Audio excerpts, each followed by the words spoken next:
Hello everyone and welcome to my channel. My name is Mahendra Kumar. हम इससे पहले के वीडियो में जो लेसन स्टार्ट किए थे जिसका नाम था यूनिट एंड मेजरमेंट, उसी का ये दूसरा वीडियो है। ठीक है, उसी लेसन का आगे के टॉपिक्स इसमें हम डिस्कस करेंगे। तो इसमें जो अगला टॉपिक है जिसका नाम है fundamental units and derive units and their मतलब fundamental units and derive units, या यूं कहे fundamental physical quantities and derive physical quantities and their units. मतलब चारों चीज है, फंडामेंटल यूनिट भी पढ़ना है, उसका फंडामेंटल क्वांटिटी भी पढ़ना है, डिराइव क्वांटिटी भी पढ़ना है, डिराइव क्वांटिटी का यूनिट भी पढ़ना है, ये चारों चीज पढ़ना है। तो सबसे पहले फंडामेंटल और डिराइव क्वांटिटी क्या है, ठीक है, दोनों में क्या डिफरेंस है। तो फंडामेंटल क्वांटिटी ऐसे क्वांटिटी होते हैं जिसको इंडिपेंडेंटली हम एक्सप्लेन कर सकते हैं। The physical quantities which can be explained independently is called fundamental physical quantity। और जिसको मतलब कि जिस क्वांटिटी को फंडामेंटल क्वांटिटी से डिराइव करके या फंडामेंटल क्वांटिटी का यूज करके हम एक्सप्लेन करते हैं उसको कहते हैं डिराइव फिजिकल क्वांटिटी। ठीक है, फिजिकल क्वांटिटी क्या पहले क्लास में बता चुके हैं, ऑल द मेजरेबल क्वांटिटी, जिन सब को हम मेजर कर सकते हैं। लेंथ, किसी का लेंथ है हम मेजर कर सकते हैं, डेप्थ को मेजर कर सकते हैं, किसी बॉडी का मास को मेजर कर सकते हैं, टाइम को मेजर कर सकते हैं। तो जिसको भी हम मेजर कर सकते हैं उन सभी को कहते हैं फिजिकल क्वांटिटी। दो ग्रुप है, फंडामेंटल और डिराइव। तो एक एग्जांपल से समझते हैं कि फंडामेंटल बता चुके कि जिसको इंडिपेंडेंटली हम एक्सप्लेन कर सकते हैं। तो यहां पर देखिए 7 फंडामेंटल यूनिट्स होते हैं। ठीक है, ये या इसको बेस यूनिट भी कहा जाता है। और ये जो 7 है इसको एसआई यूनिट के तहत रखा गया। मतलब कि क्या है कि जो मॉडर्न टाइम में जो यूनिट्स काम करता है, देखे थे हम लोगों ने कि किस तरह से यूनिट का सिस्टम चला था। पहले सीजीएस यूनिट था, फिर एफपीएस यूनिट आया, फिर एमकेएस यूनिट आया और लास्ट में एसआई यूनिट आया जो आज भी चल रहा है। ठीक है, तो इस सिस्टम ऑफ यूनिट के तहत ही एसआई यूनिट आया। तो ये 7 फंडामेंटल फिजिकल क्वांटिटी है जिसको एक्सप्लेन करने के लिए हमको किसी भी दूसरे क्वांटिटी की जरूरत नहीं होती। ठीक है, और इसको मेजर करते हैं जिस यूनिट में, उसको कहते हैं फंडामेंटल यूनिट। और वो यहाँ इसके राइट साइड में लिखा हुआ है। एग्जाम में ऑब्जेक्टिव क्वेश्चन बहुत ज्यादा पूछा जाता है। तो ये देखते हैं सबसे पहला क्या, लेंथ। लेंथ का एसआई यूनिट क्या होता है, मीटर, या इसका फंडामेंटल यूनिट क्या होता है, मीटर। स्मॉल एम से इसको डिनोट किया जाता है। इसी तरह से मास का किलोग्राम, केजी। इलेक्ट्रिक करंट का एम्पियर, कैपिटल ए। टेम्परेचर का केल्विन, कैपिटल के। ल्यूमिनस इंटेंसिटी का कैंडेला, सीडी।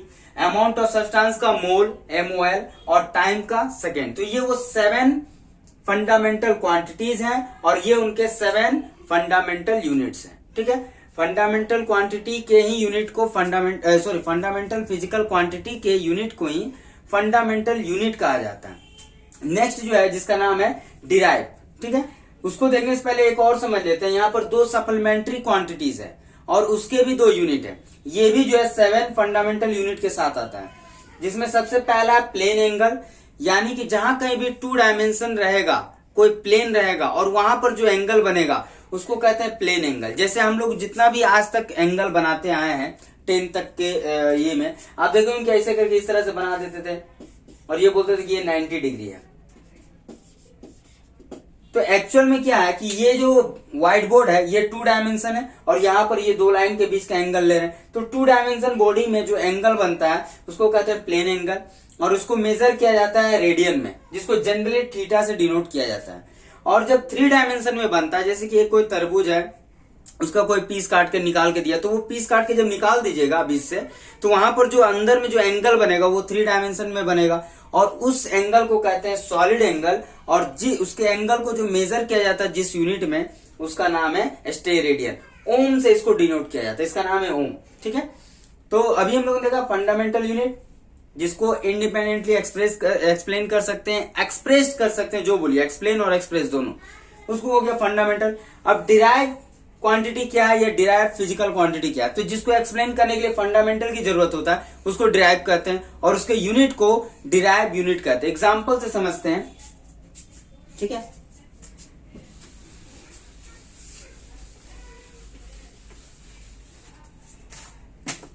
अगर हम बात करें एरिया की, एरिया को मान लीजिए कि अगर हम क्यूब है या रेक्टेंगल है, कोई भी है, उसका एरिया जो होता है, suppose that length into breadth, ये लेंथ इनटू लेंथ, तो लेंथ का एसआई यूनिट हो गया मीटर, ब्रेथ का भी एसआई यूनिट हो गया मीटर, यानी मीटर इंटू मीटर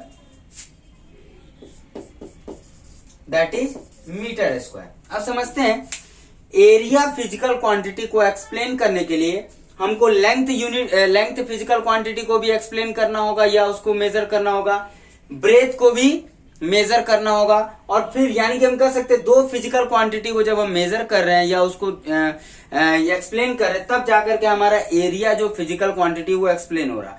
तो एरिया को हम अकेले किसी एक टर्म में एक्सप्लेन नहीं कर सकते। So area is a derived quantity of this two fundamental quantity. चूंकि इसका यूनिट मीटर, इसका यूनिट मीटर, यानी फंडामेंटल के दो यूनिटों का यूज करके इसका यूनिट बना, तो इसके यूनिट को भी कहते हैं डिराइव यूनिट। इसी तरह से आप बहुत सारा ले सकते हैं, जैसे वॉल्यूम। वॉल्यूम का यूनिट क्या होता है? Metre cube. मीटर क्यूब मतलब क्या? Metre into metre into metre, यानी कि 3 बार लेंथ ब्रेथ हाइट, या लेंथ लेंथ लेंथ जो भी होगा जैसा फॉर्मूला उस हिसाब से। तो 3 यूनिट का यूज करने के बाद इसके यूनिट को हम एक्सप्लेन कर पा रहे हैं, तो इसलिए इसको कहा जाता है डिराइव यूनिट, क्योंकि ये फंडामेंटल यूनिट से बना है और ये क्वांटिटी फंडामेंटल क्वांटिटीज बना है, इसलिए इस क्वांटिटी का नाम है डिराइव क्वांटिटी और इसके यूनिट का नाम है डिराइव यूनिट। ये था फंडामेंटल एंड डिराइव यूनिट और इसका क्वांटिटी। बस नेक्स्ट टॉपिक आगे बढ़ते हैं।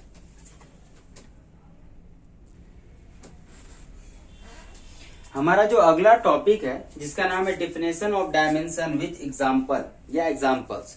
डायमेंशन क्या है? तो देखिए, जब किसी क्वांटिटी को रिप्रेजेंट किया जाता है तो उसको रिप्रेजेंट करने का ये एक मेथड है, ठीक है। क्या कहता है? इसका डेफिनेशन ही है कि the dimension of a physical quantities are the power of base quantity. Base quantity का पावर, जैसे एक्स स्क्वायर हम लोग देखे थे, वाई एक्स स्क्वायर देखे थे, इस तरह का।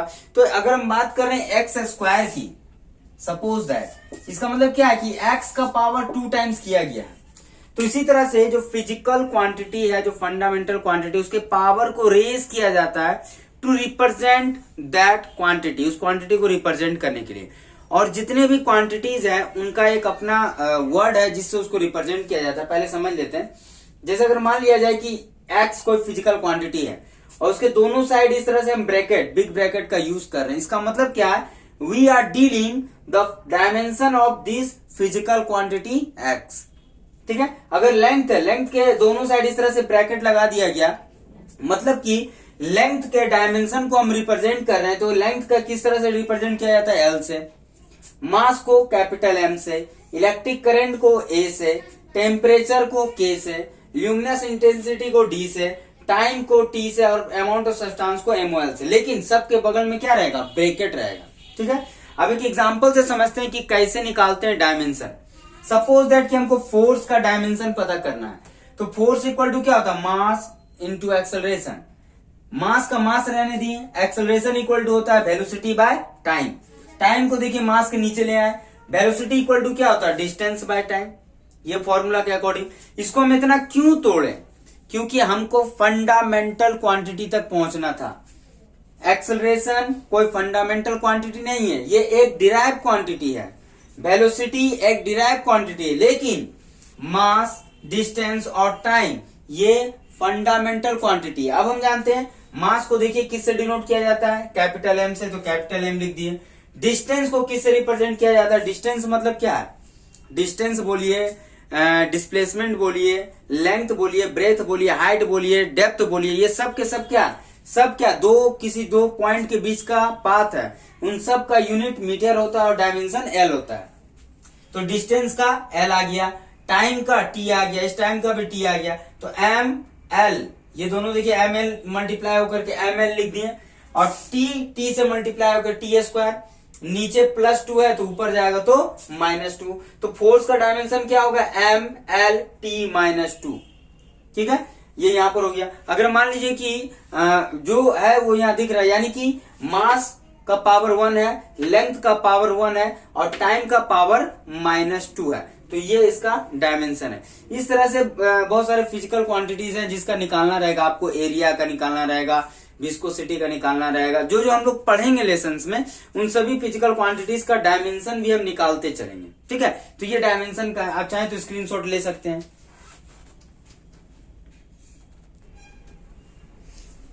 इसी में डायमेंशन में ही हमारा जो अगला टॉपिक है उसका नाम है principle of homogeneity of dimension. Principle of homogeneity of dimension क्या है? तो ये यहाँ पर नया नाम नहीं है, हम लोग इसका यूज बहुत पहले से करते आ रहे हैं। फॉर एग्जाम्पल आप याद कीजिए कि बचपन में बहुत सारे हम लोगों ने मैथ वगैरह बनाया था, बहुत सारे कैलकुलेशन न्यूमेरिकल किए होंगे। ठीक है, आप जरा से याद कीजिए, क्या कभी ऐसा किए थे कि आप जोड़ दिए होंगे 2 मीटर प्लस 3 लीटर? ऐसा कभी किए थे क्या मैथ में या फिजिक्स में, केमिस्ट्री में, कहीं पर भी नहीं? ऐसा नहीं किए थे। हम 2 मीटर को 3 लीटर से नहीं जोड़ सकते। क्यों? बिकॉज हम जानते हैं कि 2 मीटर जो है that is the unit of the length या distance displacement, and litre is the unit of the volume. यानी दोनों का यूनिट अलग अलग है, दोनों अलग अलग फिजिकल क्वांटिटी, इसलिए हम इसको ऐड नहीं कर सकते। तो प्रिंसिपल ऑफ होमोजेनिटी भी यही कहता है। क्या कहता है कि the magnitude of a physical quantities are added और सब्ट्रैक्टेड। आप दो फिजिकल क्वांटिटी को ऐड कर सकते हैं, सब्ट्रैक्ट कर सकते हैं, मतलब उसके मैग्नीट्यूड को। कब?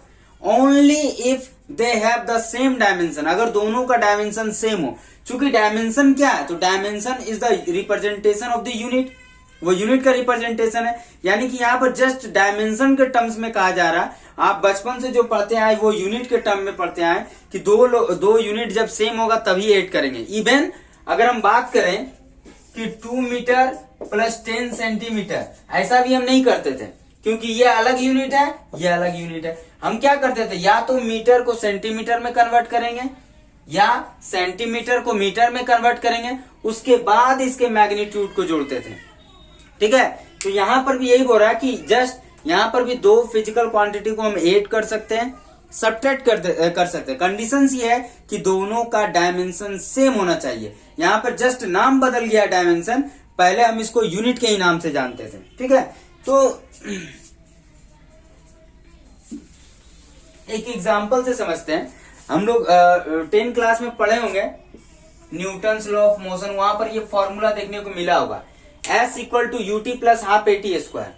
अब आप यहां पर देखिए, S क्या है तो हम जानते हैं डिस्टेंस है, U क्या है इनिशियल वेलोसिटी है, T क्या है टाइम है, हाफ क्या है कांस्टेंट है, A क्या है एक्सेलरेशन। एक्सेलरेशन इक्वल टू क्या होता है velocity by time, velocity equal to क्या होता है डिस्टेंस बाय टाइम। तो डिस्टेंस बाय टाइम और पहले से टाइम मल्टीप्लाई होकर टाइम स्क्वायर हो गया।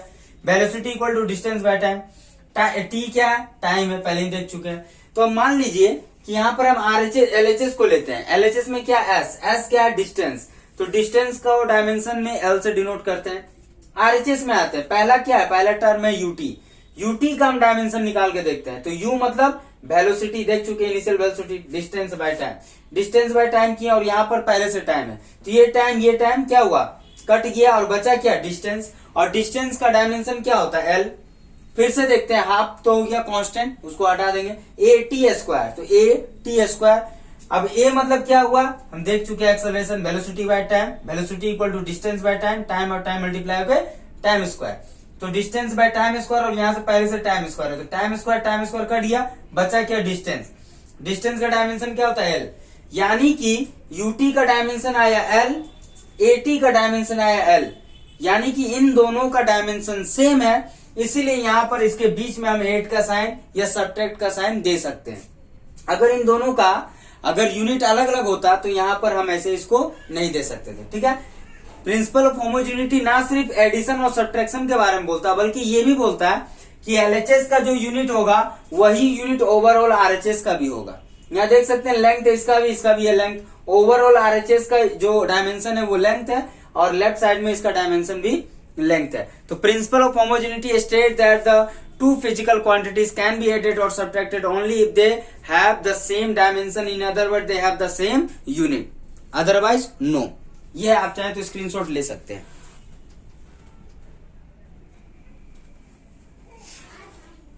हमारा जो अगला टॉपिक इसी में, मतलब कि डायमेंशन के बारे में पढ़ रहे, तो हम देखिए कि डायमेंशन क्या है, उसको कैसे रिप्रेजेंट करते हैं। अब हम देख रहे हैं कि डायमेंशन का क्या लिमिटेशन है। तो सबसे पहले उसको जान जाते हैं कि डायमेंशन का एक बहुत ही इंपॉर्टेंट एप्लीकेशन है फिजिक्स में या साइंस में। बहुत सारे ऐसे फॉर्मूला डिराइव किए जाते हैं डायमेंशन का यूज करके। ठीक है, सिर्फ अगर पता चल जाएगा कि ये क्वांटिटी इस पर डिपेंड करता है, तो वहां पर हम जो है डायमेंशन का यूज करके, प्रिंसिपल ऑफ होमोजेनिटी का यूज करके फॉर्मूला को ड्राइव कर सकते हैं।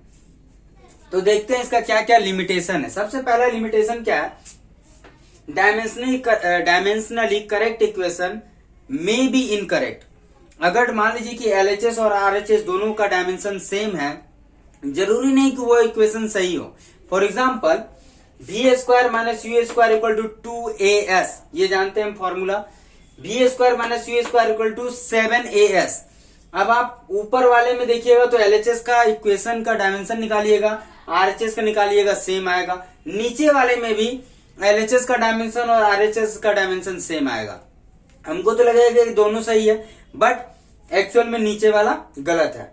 तो यही कह रहा है, इसका जो सबसे पहला डिमेरिट है कि डायमेंशनली करेक्ट फॉर्मूला और इक्वेशन मे बी इनकरेक्ट। ठीक है। दूसरा क्या है, it does not tell that the given physical quantity is a scalar और वेक्टर। अगर एक फिजिकल क्वांटिटी आपको दे दिया गया, उसका डायमेंशन बता दिया गया, तो उसके डायमेंशन से आप पता नहीं लगा सकते हैं कि ये दिया हुआ फिजिकल क्वांटिटी स्केलर है या वेक्टर। स्केलर आप जानते हैं, ऐसे फिजिकल क्वांटिटी जिसके पास सिर्फ मैग्नीट्यूड होता है 1 2 3 4 दिस दैट, तो वो हो गया स्केलर क्वांटिटी। वेक्टर क्वांटिटी जिसमें मैग्नीट्यूड के साथ साथ डायरेक्शन भी दिया रहता है कि वो किस डायरेक्शन में मोशन कर रहा या किस डायरेक्शन में वो एक्ट कर रहा, तो उसको कहते हैं वेक्टर। तो उसके बारे में कोई जानकारी ये डायमेंशन नहीं देता, तो ये इसका दूसरा डिमेरिट है। तीसरा कि it does not give derive formula if the physical quantity more than 3 depend upon more than 3 physical quantity. अगर मान लीजिए कि एक कोई हम फॉर्मूला ड्राइव कर रहे हैं और बता दिया गया कि ये जो है इन 1 2 3 फिजिकल क्वांटिटी पे डिपेंड करता है। सपोज दैट कि x है कोई फिजिकल क्वांटिटी, और ये जो है सपोज दैट कि y पर डिपेंड करता है, z पर डिपेंड करता है, a पर डिपेंड करता है, b पर डिपेंड करता है, c पर डिपेंड करता है। चूंकि x physical quantity more than 3 physical quantity पे डिपेंड करता है, तो यहां पर आप डायमेंशन का यूज करके इसका इक्वेशन, इसका फॉर्मूला डिराइव नहीं कर सकते। ये इसका अगला डिमेरिट है। नंबर 4th डिमेरिट क्या, it does not derive a formula containing trigonometric, exponential and logarithmic. अगर ट्रिग्नोमेट्री का कहीं कोई फंक्शन आ जाए, sine theta, cos theta, tan theta, sec theta, cosec theta, इस तरह का अगर आ गया ट्रिग्नोमेट्री फंक्शन थीटा वगैरह या साइन का कोई, तो वहां पर भी आप डायमेंशन का यूज नहीं कर सकते, कोई फॉर्मूला उसका डिराइव नहीं कर सकते। दूसरा, आप एक्सपोनेंशियल देखे होंगे, e टू द पावर करके आता है, e टू द पावर -1 या e टू द पावर 0, इस तरह का आता है एक्सपोनेंशियल। तो जब एक्सपोनेंशियल फंक्शन आ जाएगा और इसी का एंटी में आता है लॉगरिथमिक फंक्शन, तो एक्सपोनेंशियल हो या लॉगरिथमिक फंक्शन हो, अगर इसमें से दोनों में से भी कोई आ गया तो भी वहां पर डायमेंशन का यूज करके आप फॉर्मूला ड्राइव नहीं कर सकते हैं, और ना ही डायमेंशन यहां पर कुछ काम कर पाता है। तो इसका 4th डिमेरिट है। लास्ट इसका डिमेरिट क्या है, वही it can't derive a relation having more than 1 part in an equation. अब बहुत सारे ऐसे इक्वेशन होते हैं जिसमें मोर देन 2 3 पार्ट पे वो डिपेंड करते हैं, उसके साथ उसका रिलेशन होता है। तो जहां कहीं भी ऐसा होगा वहां पर भी डायमेंशन का सारे जो भी है कंसेप्ट वो फेल हो जाएगा, प्रिंसिपल ऑफ होमोजेनिटी भी आपका काम नहीं कर पाएगा। ठीक है। तो आज के वीडियो में हम लोगों ने क्या देखा, मात्र 2 टॉपिक। पहला क्या था, फंडामेंटल क्वांटिटी। जस्ट हम एक समराइज कर दे रहे, फंडामेंटल क्वांटिटी कैसा, ऐसा क्वांटिटी जिसको हम इंडिपेंडेंटली एक्सप्लेन कर सकते हैं उसको कहते हैं फंडामेंटल क्वांटिटी, और उसके यूनिट को कहते हैं फंडामेंटल यूनिट। दूसरा था डिराइव यूनिट, तो और डिराइव क्वांटिटी ऐसा क्वांटिटी जो फंडामेंटल क्वांटिटी से डिराइव होता है उसको कहते हैं डिराइव क्वांटिटी, और उसके यूनिट को कहते हैं डिराइव यूनिट। फिर आया डायमेंशन क्या है, तो फंडामेंटल यूनिट के पावर को रेज करके जो फिजिकल क्वांटिटी को रिप्रेजेंट करने का मेथड है, दैट इज द डायमेंशन। उसमें हम लोगों ने देखा कि फोर्स को कैसे करते हैं, मास इंटू एक्सेलरेशन, एक्सेलरेशन को फिर तोड़े, फंडामेंटल तक ले गए और फिर MLT-2 के टर्म्स में लेके आए। और लास्ट अभी देख रहे हैं हम लोगों ने कि ये जो डायमेंशन अभी ये पढ़े, इसका क्या क्या लिमिटेशन, इसका क्या क्या डिमेरिट है, क्या क्या डिसएडवांटेज है, तो ये सब देखें कि कैसे वो जो है डायमेंशन का यूज तो किया जाता है फॉर्मूला ड्राइव करने के लिए या फॉर्मूला के करेक्टनेस को चेक करने के लिए, लेकिन जरूरी नहीं कि ये इसमें जो पास हो गया वो 100% सही होगा, वो गलत भी हो सकता है। प्लस ट्रिग्नोमेट्री, लॉगरिथमिक, इन सब में ये फेल हो जाता है। कांस्टेंट कोई अकाउंट नहीं कर पाता, और कोई फिजिकल क्वांटिटी मोर देन 2 पे डिपेंड करता है, तो वहां पर भी ये काम नहीं कर पाता। तो ये इसका डिमेरिट्स है।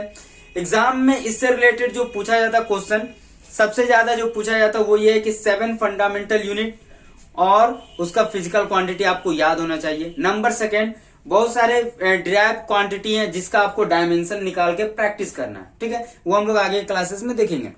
तो वो जो प्रैक्टिस करना है वो यहाँ से 2 ही क्वेश्चन आता है ज्यादातर। कभी कभी ये पूछा जाता है कि state and explain principle of homogeneity, कभी कभी तो स्टेट और एक्सप्लेन में वही इसका स्टेटमेंट लिख देना है कि जो है कि प्रिंसिपल ऑफ होमोजेनिटी क्या है, और एक एग्जांपल से उसको एक्सप्लेन कर देना। अगर डिमेरिट पूछेगा तो कोई 2-3 लिख देना, काम हो जाएगा।